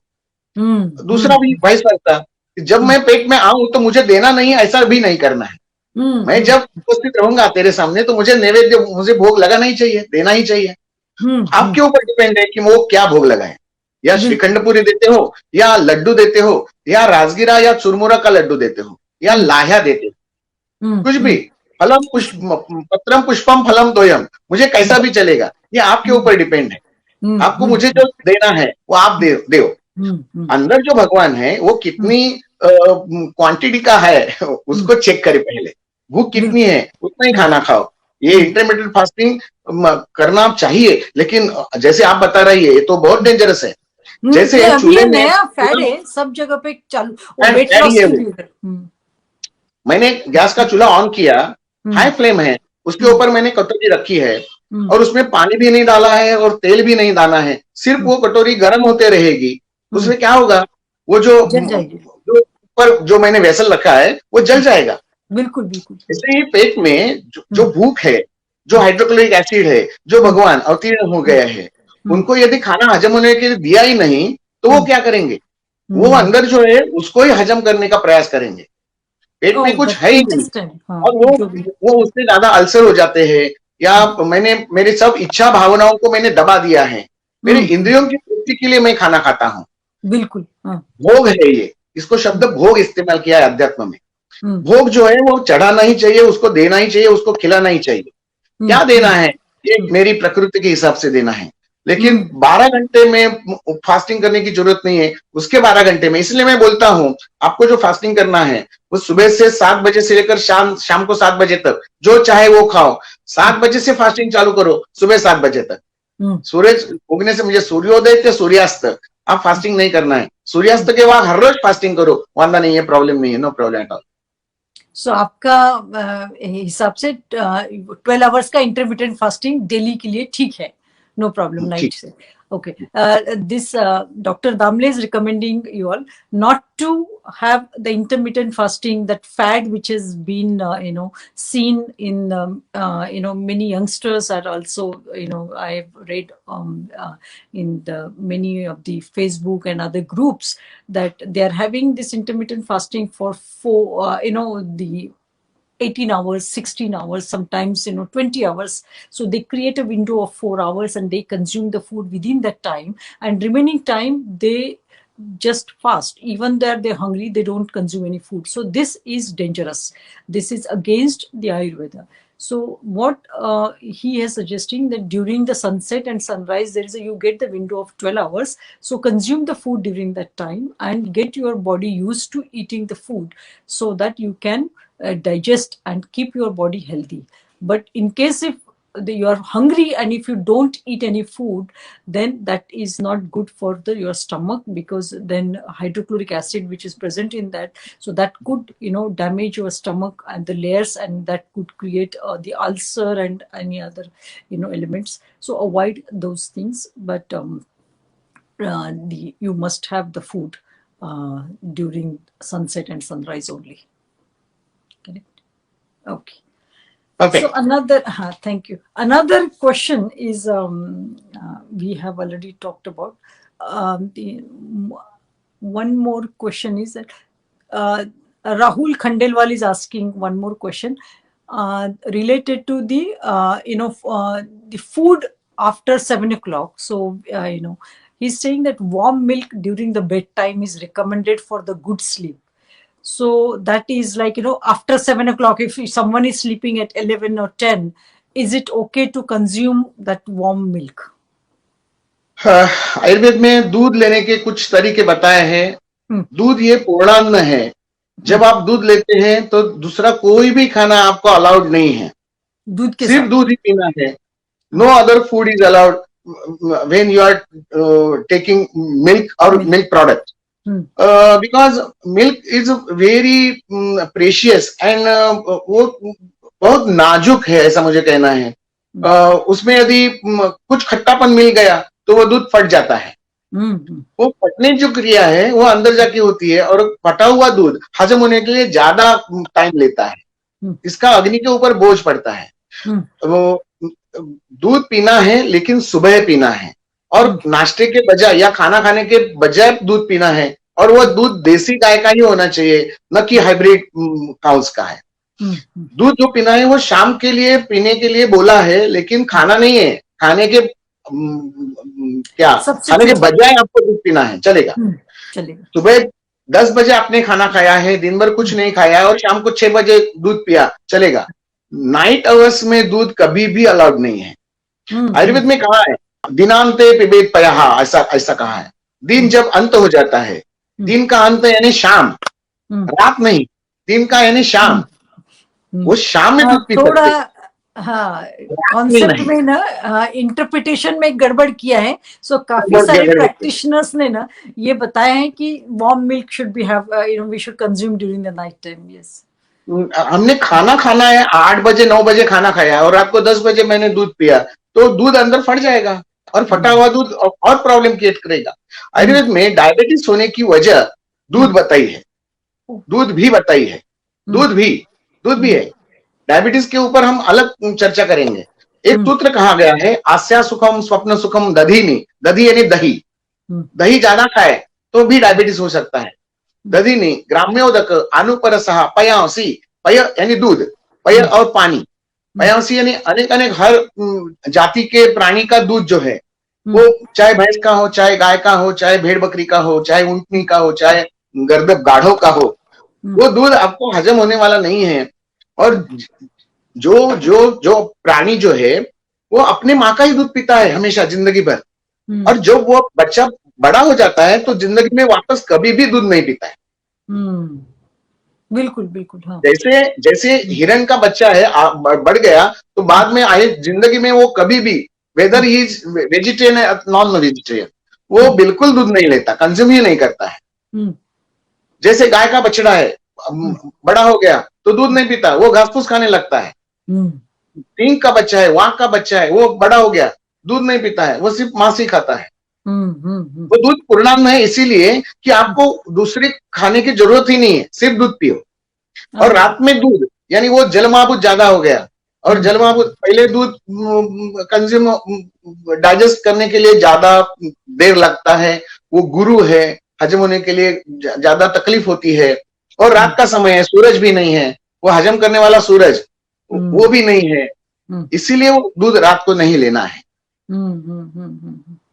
ऐसी दूध और दही, ये दो चीज आयुर्वेद ने थोड़ी सावधानी रखकर खानी है, ऐसा बताया है. लेकिन उससे बना हुआ छाछ, उससे बना हुआ मक्खन, और उससे बना हुआ घी, ये तो बहुत है, ये तो बहुत बढ़िया, ये अमृत जैसा है. तक्रम तक्रस्य दुर्लभम, ऐसा कहा है. इंद्रदेव को भी तक्र दुर्लभ था, इसके लिए उसको, इंद्र को भी पृथ्वी पर आना पड़ा ताक पीने के लिए, छाछ पीने के लिए. वो बहुत अच्छा है. दूध और दही के बजाय, वो तो इजीली में अवेलेबल होते हैं दूध और दही, लेकिन मुझे यदि छाछ बनानी है तो मुझे उसके ऊपर कुछ श्रम करने पड़ेंगे. उसको मथना पड़ेगा, उसको गर्म करना पड़ेगा, उसको घुमाना पड़ेगा. घी बनाना है तो मुझे उसके ऊपर आगे जाके उसको अग्नि की प्रोसेस में लाना पड़ेगा. थोड़ा सा काम करो और खाना खाओ, कुछ प्रॉब्लम नहीं है. वैसे के वैसा जो मिलता है वैसे यदि आपने जम किया तो थोड़ी सी गड़बड़ जरूर है. दूध पीना है, ये धारोष्ण दूध पीने के लिए बोला है. धारोष्ण यानी दूध निकाला गाय का और तुरंत पिया, अच्छा, उसी टाइम पिया तो चलेगा. घर में लाया है, फ्रिज में रखा है, दूसरे दिन पिया है, वो अलाउड नहीं है. धारोष्ण आजकल तो नया प्रोसेस है, टेट्रा पैक है, 6 महीना 2 साल तक खरीदे में मिलता है, 8-8 दिन में फ्रिज में रखा हुआ मिलता है. ये पाश्चराइज है. ये सब दूध, वो भी बिजनेस है. सिर्फ मैंने पहले बोल दिया था कि बिजनेस अलग है और मेरी हेल्थ अलग है. हेल्थ के साथ खिलवाड़ नहीं करना है. हेल्थ यदि मुझे अच्छी रखनी है तो, और दूध किसको पीना है मालूम है? जो गौवे रहते हैं उनको ही पीना है, जो गाय की सेवा करता है उनको ही दूध पीना है. अच्छा, मैं ओके। टीवी के सामने, कोच के सामने बैठा रहूंगा और मैं दूध का गिलास लूंगा, ये आपके लिए अच्छा नहीं है, आपका कोलेस्ट्रॉल बढ़ेगा, आपका वेट बढ़ेगा, आपका पेट भी बढ़ेगा। दूध उनको ऐसी। ही पीना है जो श्रम का काम करते हैं, हम्म।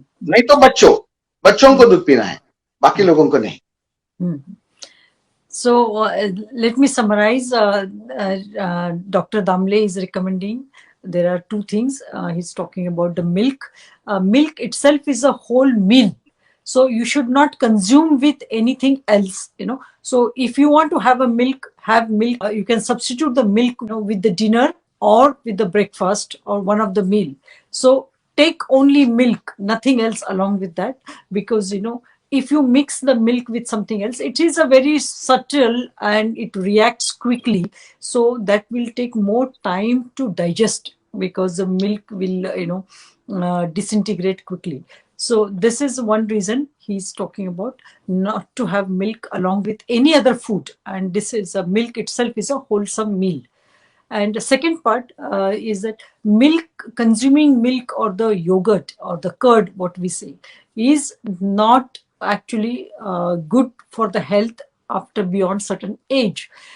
Because he's giving the examples of various animals. The animals, when they are, they are small, they consume their mother's milk, but once they grow up, they eat their regular food, whatever the food they were supposed to eat, but they do not consume any other milk. So this is not necessary when the babies or the children can have the milk. And in case if somebody is working in the cow shed or the goshala, what we call, they can have that milk who are working closely with it, but otherwise it is really not necessary.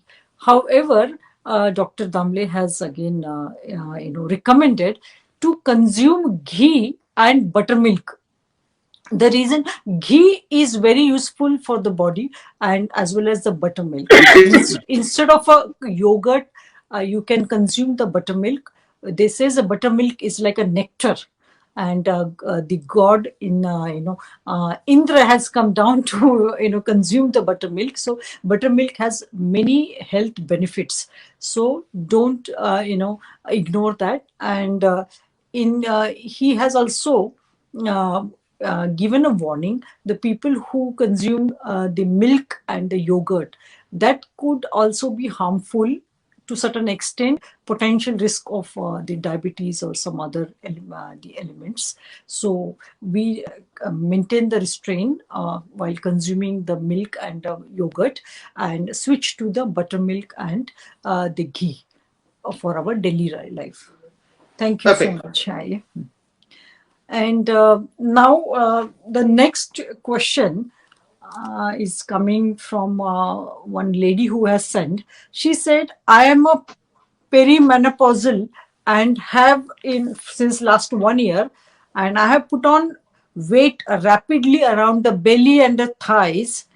I avoid deep fried food and exercise regularly and eat a balanced food. But what I should do, or what kind of a food I should eat to reduce my weight? This is a question. The second question, I mean, two people have mentioned. The women, especially during the menopause time, they put on a lot of weight. So एक दो viewers ने question भेजा है कल. उन्होंने बोला कि जो लेडीज होती हैं 45 के बाद जो मेनोपॉज आता है, उसमें उनका हार्मोनल चेंज होते हैं, तो उनमें उस समय उनके पेट और थाइज के ऊपर काफी सारा वेट बढ़ता है. तो एक लेडी ने बोला है कि वो डेली एक्सरसाइज करती है, वेजिटेरियन खाना खाती है, बैलेंस्ड फूड खाती है, ज्यादा कुछ तले वाले आइटम्स भी नहीं खाती है, लेकिन उनका वेट बहुत बढ़ गया है और वो वेट रिड्यूस नहीं कर पा रही हैं. तो ऐसे क्या खाना चाहिए ताकि उनका रेट रिड्यूस हो जाए, कम हो जाए? कुछ तो गड़बड़ है दया, कुछ तो गड़बड़ है. जो कर रही है उसमें गड़बड़ है. जो व्यायाम, जो जिसको बोलती है वो व्यायाम नहीं हो पा रहा है, या उसको व्यायाम नहीं कह सकते. जो घूमने का व्यायाम है, सुबह उठकर घूमना या सुबह उठकर चलना, ये व्यायाम आयुर्वेद में कहीं भी महर्षि पतंजलि ने भी नहीं कहा है.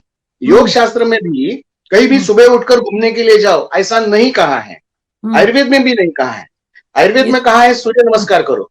आयुर्वेद में कहा है दंड, जोर, बैठक, ये जो है उठक पटक, ये करो, ये व्यायाम अच्छे काम करते हैं। जो पेट बढ़ रहा है वो पेट कम होने के लिए पेट तो हिलना चाहिए। जब आप चलती है, घूमती है, तो पेट हिलता ही नहीं है, 1 इंच भी हिलता नहीं है, तो 1 mm भी कैसे कम होगा? वो कम नहीं होने वाला। उसको दबाना चाहिए। उसको यदि पेट को कम करना है तो पेट के ऊपर थोड़ा वजन आना चाहिए। इसके लिए मैं एक घरेलू और भारतीय व्यायाम प्रकार बताता हूं, जिसको मैं बोलता हूं लोटांगन, जो हम भगवान के सामने लगाते हैं। गिड़गिड़ाना, लेटकर गिड़गिड़ाना, जमीन पे लेटना है। जैसे ये मेरी बॉडी है, वो पूरी बॉडी जमीन पे रखना है, हाथ ऊपर करने हैं और पूरे बॉडी को ऐसे घुमाते हुए लेफ्ट टू राइट और राइट टू लेफ्ट जमीन पे रोलिंग करना है, जिसको लोटांगन बोलते हैं। ये बहुत अच्छा फायदा रखता है बढ़ी हुई चर्बी को। जैसे मेनोपॉजल एज में है, आफ्टर डिलीवरी है, आफ्टर सिजेरियन सेक्शन है, बैठे हुए काम करते हुए, अभी लॉकडाउन में पेट बढ़ गया है सब लोगों का, ये कम करने के लिए क्या करना चाहिए? तो जो जमा हुआ फैट है उसको हिलाना चाहिए। और मेरा ही वेट मेरे पेट के ऊपर यदि मैंने डाल दिया तो वो कम होने पर कम होता हुआ दिखता ही है। जैसे हम नींबू है, नींबू को मैंने काट दिया तो नींबू से रस नहीं निकलेगा। मैं नींबू को यदि निचोड़ दिया तो ही रस निकलेगा। तो अंदर जो जमा हुआ है उसको निचोड़ना चाहिए, तो उसको घुमाना चाहिए, दबाना चाहिए, तो ही उसके अंदर जो जमा हुआ फैट है वो बाहर निकलेगा। पेट में, कमर में, छाती में, पीठ पे जो चर्बी एक्स्ट्रा है उसको निकालने के लिए आपको उसको रगड़ना पड़ेगा, ऐसा और ऐसा। तो आयुर्वेद में बोला है ये बहुत आसान है। हाँ, ये घर में भी कर सकते हैं। हम चल के पैर दुखते हैं, मैं तो वॉक के लिए डेली जाती हूँ और डेली 45 मिनट्स वॉक करती हूँ, मेरे नीज दुखते हैं। ये तो लोटांगन तो बहुत ही आसान है। जो बढ़ गया है वो खांधे से लेकर कमर तक या घुटनों तक बढ़ गया है। और हम जो चलने का, घूमने का व्यायाम करते हैं वो घुटनों से लेकर तलवों तक करते हैं। यानी गुना किया और उसका आप दूसरों को दे रहे हैं। ऊपर बढ़ा हुआ पेट जो चर्बी है उसका वेट आपके घुटनों पे पड़ रहा है। इसके लिए घुटने अभी रिप्लेस करने के लिए डॉक्टर बोलते हैं। अभी तो बेसिन का नल जो है उसमें जो यदि लीकेज हो गया तो प्लम्बर भी कहता है कि अभी नल को ही बदल डालो। उसमें एक वाइसर रहता है, एक रबर रहती है, रबर रिंग रहती है, उसको चेंज करना पड़ता है। लेकिन प्लम्बर भी अभी कहने लगा है कि वो नल को रिप्लेस इट न्यू वन। वैसे हमारे नींद और मेरे पूरे बदन में जो पार्ट्स है वो अभी डॉक्टर भी बदलने लगे हैं। जो हमारा शरीर है 100 बरस के लिए हमें भगवान ने दिया है, उसको अच्छी तरह से मेंटेन करना है। और इसके लिए भगवान के सामने ही, भगवान के मंदिर में जाके या खुद में जो भगवान है उसको भी प्रदक्षिणा करने के लिए बोला है। आयुर्वेद में परिक्रमा जिसको बोलते हैं, घूमने के लिए बोला है। एक हॉरिजॉन्टल मैंने बताया और दूसरा है वर्टिकल। प्रदक्षिणा भी लगाते हैं ना हम भगवान के सामने खड़े रहकर, जैसे मराठी में घालीन लोटांगण ऐसा बोलते हैं। आरती करने के बाद हम खुद को प्रदक्षिणा करते हैं। ये जो खुद को घुमाना है इसको प्रदक्षिणा बोला है और ये बड़ा मायना रखता है। ये जो गोल घूमते हैं हम, ये एक इलेक्ट्रिसिटी पैदा कर देता है। ये उसको फिजिक्स की भाषा में कह दूं तो एक सेंट्रीफ्यूगल फोर्स तैयार हो जाता है और जो अंदर है वो सब बाहर निकल आता है। जैसे एक वॉशिंग मशीन है, सेमी ऑटोमेटिक वॉशिंग मशीन में 2 चेंबर रहते हैं, एक कपड़े धोने के लिए और एक कपड़ा सुखाने के लिए। कपड़ा सुखाने के लिए जो चेंबर रहता है उसमें एक सिलेंडर रहता है, वर्टिकल सिलेंडर रहता है, उसमें बीच में होल रहते हैं, छेद रहते हैं और एक एक्सिस पे वो उसको घुमाते हैं। 5 मिनट में उन कितने भी सारे कपड़े आप डाल दो, 5 किलो 10 किलो, वो ऐसा घुमाता है और घुमाने से क्या होता है, कपड़े में अंदर जो पानी है वो सब बाहर फेंक देता है। क्या प्रोसेस है, प्रोसीजर क्या है और टेक्नोलॉजी क्या है? घुमाना है सिर्फ, बाकी टेक्नोलॉजी अंदर कुछ नहीं है, वो सिर्फ घुमाता है। घुमाने से अंदर जो है वो बाहर निकल आता है। ये फिजिक्स है। वही रूल शरीर के लिए इस्तेमाल करो, जो अंदर बैठा हुआ फैट है वो भी बाहर निकलेगा। जो अंदर जमा हुआ मल है वो भी बाहर फेंकेगा, जो अंदर कोलेस्ट्रॉल है वो भी बाहर निकलेगा, पथरी है वो भी बाहर निकलेगी, पित्ताशय में ब्लैडर स्टोन है वो भी बाहर निकलेगा, जो अंदर है वो घुमाने से बाहर निकल आता है। जैसे जम गया है बाहर निकलेगा, वो निकलेगा, जम गया है वो बाहर लूज होके बाहर निकलेगा। परिक्रमा, प्रदक्षिणा और लोटांगन, हॉरिजॉन्टल एक वर्टिकल। मेरा एक यूट्यूब चैनल है दामले उवाच करके, हम सारी बातें यहाँ नहीं कर पाते, लेकिन दामले उवाच मराठी में चैनल है, दामले उवाच, वो यदि देखा तो उसमें सब्जेक्ट वाइज मैंने बहुत सारे बातें कह दी है जो हेल्थ के बारे में है, जैसे एरंडी का तेल कैसा लेना है, तिल का इस्तेमाल कैसा करना है, और आरोग्य रहस्य दूसरा चैनल भी है। वो दोनों चैनल आप सब्सक्राइब करो और देखते रहो, उसमें छोटी छोटी जानकारी जो है वो आपको बताएगी कि कैसे जीना है, जैसे जीने के तरीके हैं, उसमें छोटे छोटे नुस्खे हैं, 5-7 मिनट के वो वीडियोस हैं, वो आप जरूर देखें। बिल्कुल। ओह, थैंक यू वेरी मच। ये सबसे इम्पोर्टेंट क्वेश्चन था काफी व्यूअर से, तो मैं थोड़ा इसको इंग्लिश में ट्रांसलेट करती हूँ। Dr. Damle is giving a very useful tips basically, and it's not only useful but it's very easy to follow. What he's talking about, when to reduce the weight, many of us are following different types of exercise regimes. Like for example, some people go to gym, people like me go for a walk every day. So but however, he's telling that fat is on the stomach and on the thighs, but when we go for a walk, the below the knees, that part of the body is getting exercise, and actually the stomach and the central part of the body is not having any exercise, and so there is no impact on the basically weight. So he has given a very useful tip. He's talking about, you can roll over, roll your body either horizontally and vertically. Horizontally, you can lie down on a flat floor and not on bed, not on the ground, not on bed, on the ground. Yes, okay, great. So you can lie down on the ground or on the carpet of flat, and then you roll right to left, left to right, and that you can do. How many times you have to do? 20 to 25 minutes. 20 to 25 minutes. 20 to 25 minutes. You need to roll minutes over. Time. 20 to 25 times. Oh, 22. Oh, this is very easy actually. Yeah. So you can roll your body, hold your hands up and roll your body horizontally, and either left side and the right side, and you stand straight and take your hands up, and also you roll yourself. So this is a concept like of ringa roses. Yeah. Ringa roses जैसे करते हैं, गोल गोल घूमते हैं. Good. So you move yourself around, So what is happening? This is pradakshina, what we say, and so that is going to create that centrifugal force, and it will remove the dirt and the fat from the body, and it will help you to cleanse your body as well as reduce the weight. So these are the most important tips, I think, and it's not only important, but it's the easiest way of reducing the weight, which I not come across. So this is, thank you very much. Now I think the last questions I have from again another viewer, and this is in Ayurveda we consider the stomach is known as a garbage bag. What is the best way to always keep it clean? Ayurveda में ये पेट को एक कचरे का bag जैसा सोचा है, तो लेकिन इस कचरे के बैग को हम लोग कैसे हमेशा साफ रखेंगे? बट अब मुझे मालूम नहीं कचरे का बैग है, बट मुझे तो लगता है कि तो ये कचरे का डिब्बा नहीं है. ये मिसकंसेप्ट है. आयुर्वेद में कहा आया है कि ये पेट नहीं है, पेट ये यज्ञ कुंड है.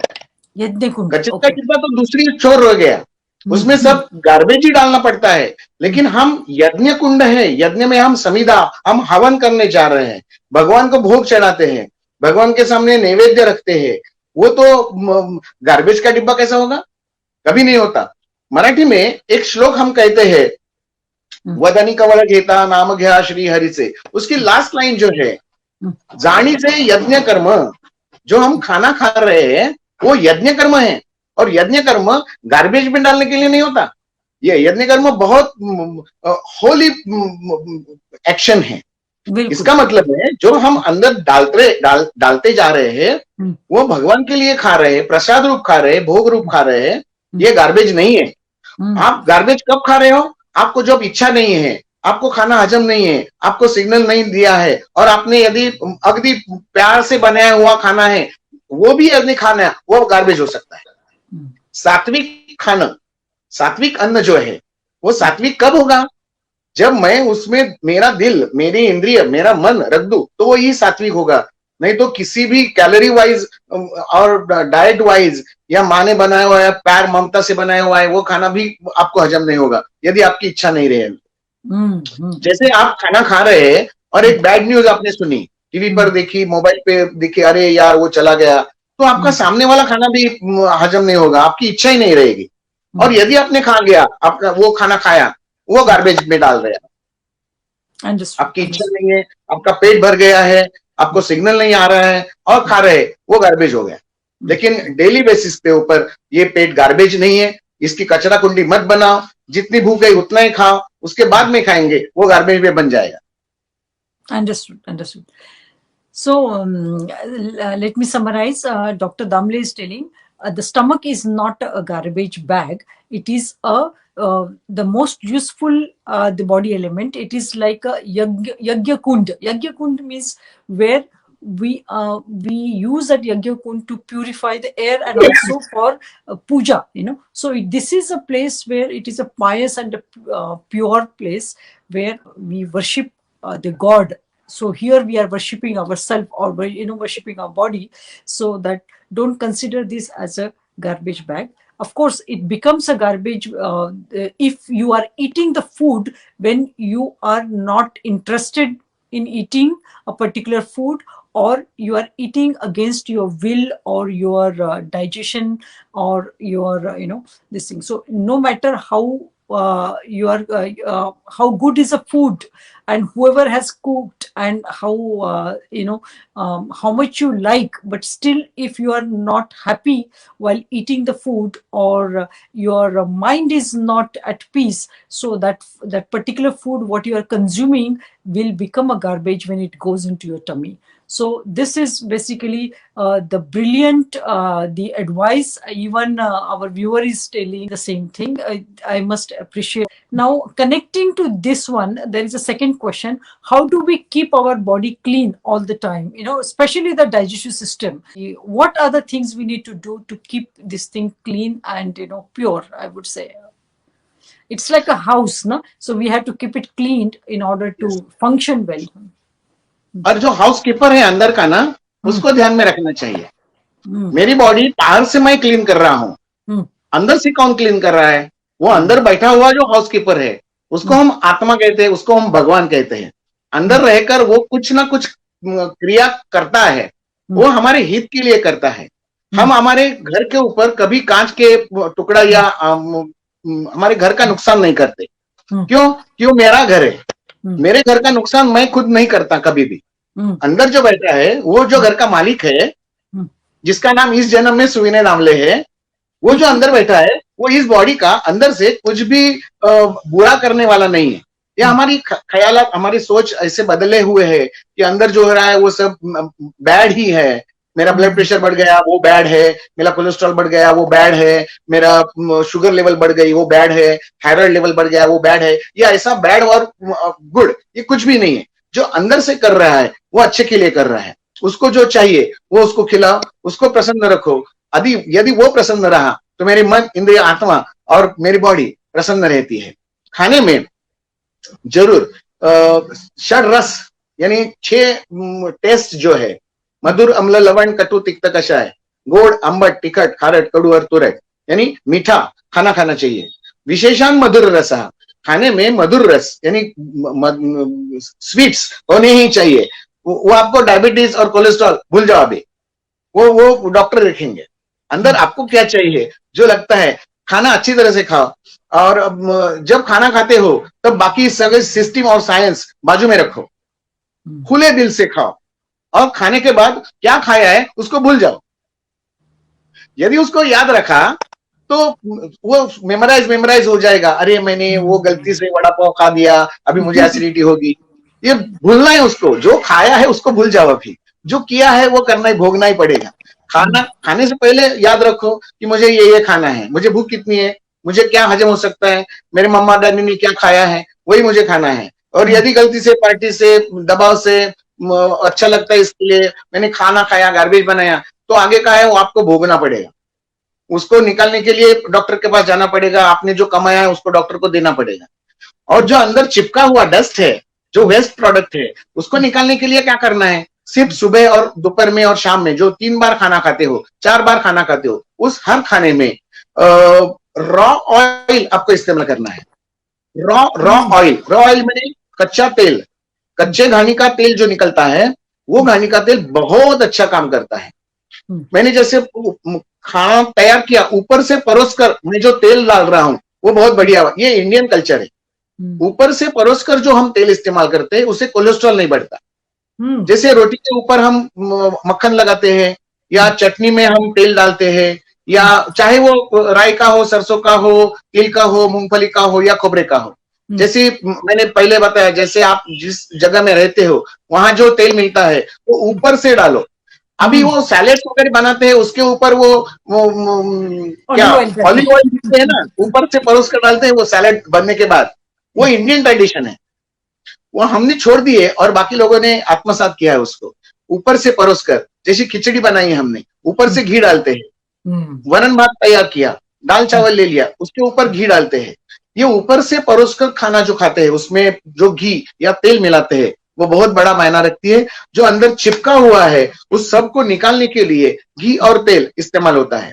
अंदर चिपका हुआ मल हो, अंदर चिपका हुआ आम हो, कोलेस्ट्रॉल हो, जब चिपका हुआ है, या आपका पथरी हो कौन सी भी, उसको निकालने के लिए तेल का इस्तेमाल होता है। जैसे आपके हाथ में गेहूं का आटा चिपक गया, जैसे रोटी बनाने से पहले जो इस्तेमाल करते हैं, गूंथते हैं, वो हाथ में सब चिपक जाता है। और वो चिपका हुआ आटा निकालने के लिए हम तेल का इस्तेमाल करते हैं। तेल लगाने से वो सब चिपका हुआ आटा निकल जाता है। यानी तेल चिपका हुआ जो मटेरियल है उसको निकाल देता है।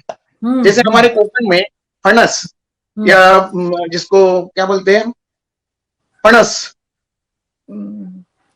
उसका जैकफ्रूट जो रहता है उसमें एक गम रहता है, स्टिकी गम रहता है। और वो गम निकालने के लिए हम लोग क्या करते हैं, खाना खाने से पहले, वो जैकफ्रूट खाने से पहले हाथ को तेल लगाते हैं। तेल को वो गम नहीं चिपकता। और यदि चिपक गया तो उसके ऊपर यदि तेल मैंने पिया खोबरे का, तो वो सब अंदर चिपका हुआ है वो भी हजम हो जाता है, आगे आगे निकल जाता है, ट्रैफिक जाम नहीं होने देता। जो फूड अंदर जाके ट्रैफिक जाम पैदा कर देता है वही कॉन्स्टिपेशन कर देता है। और कॉन्स्टिपेशन यदि हो गया तो वो सब रोगों की जननी है। इसीलिए कॉन्स्टिपेशन नहीं होने के लिए ध्यान रखो, पानी के बजाय तेल पियो। पानी से कॉन्स्टिपेशन नहीं जाता।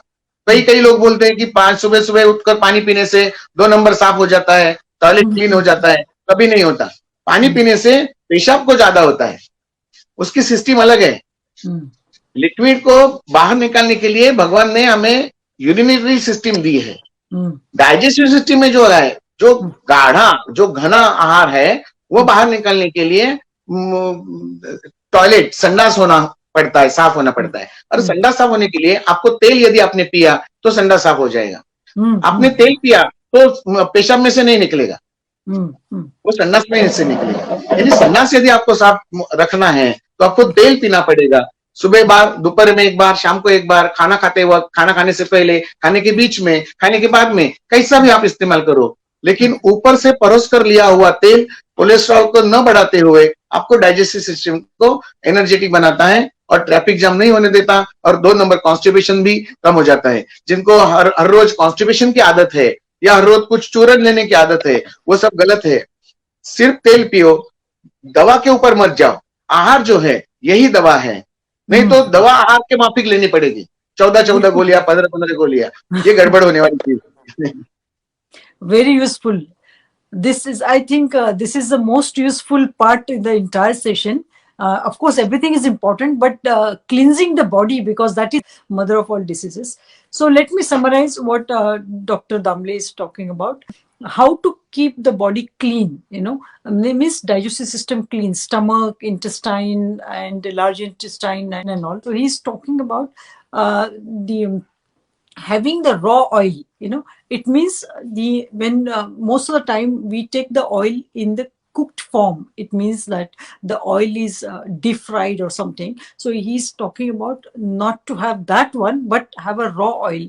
Say for example, you are taking the dal rice, so add little oil or ghee.